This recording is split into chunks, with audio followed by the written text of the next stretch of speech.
देश में जातीय जनगणना की केंद्रीय कैबिनेट से स्वीकृति मिलने के बाद केंद्रीय मंत्री चिराग पासवान ने राहुल गांधी को और कांग्रेस को पूरी तरीके से जबरदस्त तरीके से रगड़ कर रख दिया। तो केंद्रीय मंत्री चिराग पासवान क्या कुछ कर रहे हैं, चिराग पासवान का आइए पहले पूरा बयान सुनते साथियों।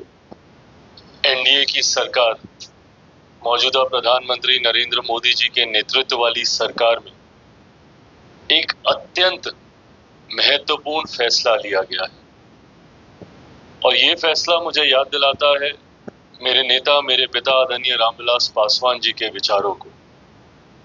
1960 के दशक में जब मेरे नेता राजनीति में आ रहे थे, उस वक्त लोहिया जी के विचारों पे चलने वाली पार्टी संयुक्त सोशलिस्ट पार्टी, और उसी पार्टी से पहली बार उन्होंने चुनाव लड़ा। 69 में पहली बार वो विधायक बने और मुझे याद है वो कुछ पंक्तियों को कई बार दोहराते थे और मुझे पूरा विश्वास है कि आप सबने भी उसको कई बार सुना होगा। पार्लियामेंट में भी उन्होंने कई बार उन पंक्तियों को दोहराया था और वो उस पार्टी की सोच हुआ करती थी, लोहिया जी के विचारों की सोच हुआ करती थी कि संसोपा ने बांधी गांठ, पिछड़ा पावे 100 में 60।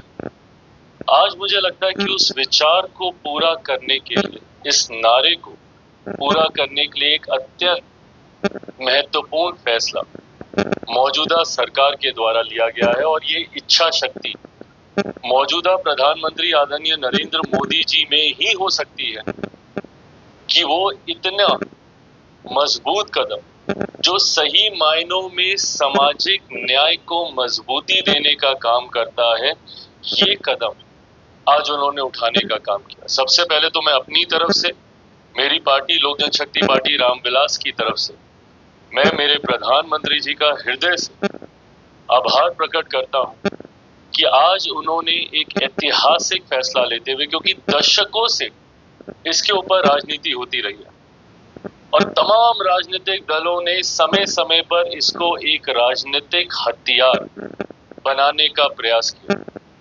हम सबने देखा कि जब जब चुनाव आते हैं या अलग अलग राज्यों में चुनाव आते हैं तो सिर्फ जाति आधारित जनगणना को जितने भी विपक्ष के दल हैं, उन्होंने इसको मुद्दा बनाकर मजबूती से उठाने का काम किया। और विपक्ष में खास तौर पर ऐसी प्रमुख पार्टियां, कांग्रेस सबसे बड़ी पार्टी, राजद, सपा जैसी पार्टियां, ये वो पार्टियां हैं जिन्होंने हमेशा इसके लिए बोलने का तो काम किया पर इसको चरितार्थ करने के लिए कतई कभी कोई प्रयास नहीं किया। आखिरी बार जातीय जनगणना हुई थी 1931 में, 1931 में, लगभग 100 साल आज होने को आए। 47 में देश आजाद हो गया। तो जिन लोगों को इस बात की चिंता है, आजादी के बाद अधिकांश समय तक केंद्र की सत्ता में कौन लोग थे?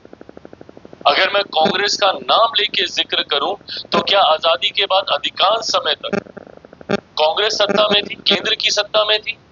अलग अलग राज्यों में इनके अपने मुख्यमंत्री थे, पूर्ण बहुमत की सरकारें उन राज्यों में इनकी थी। अगर ये लोग चाहते, ईमानदारी से चाहते, तो इसको करवा देते, पर इन्होंने कभी इसको करवाने का काम नहीं।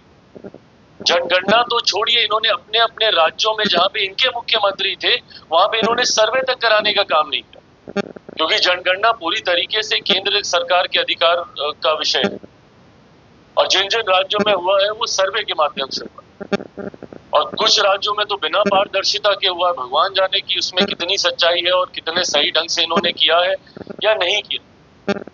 पर अगर केंद्र में ये लोग चाहते लंबे समय तक, आज राहुल जी इस बात का श्रेय लेने की होड़ में लगे हुए कि ये मेरे कहने पर, मेरे दबाव में मैंने कहा, तब केंद्र सरकार ने माना। अरे प्रभु, आप ही की सरकार थी केंद्र में लंबे समय तक, आपकी पार्टी के तो छोड़ दीजिए, आपके परिवार के 3-3 प्रधानमंत्री थे देश में।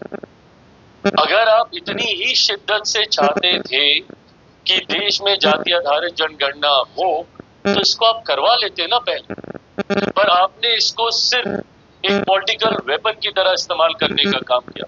जब जब चुनाव आते थे आपने इसको एक राजनीतिक हथियार बनाकर लोगों की भावनाओं को सिर्फ भड़काने का काम किया।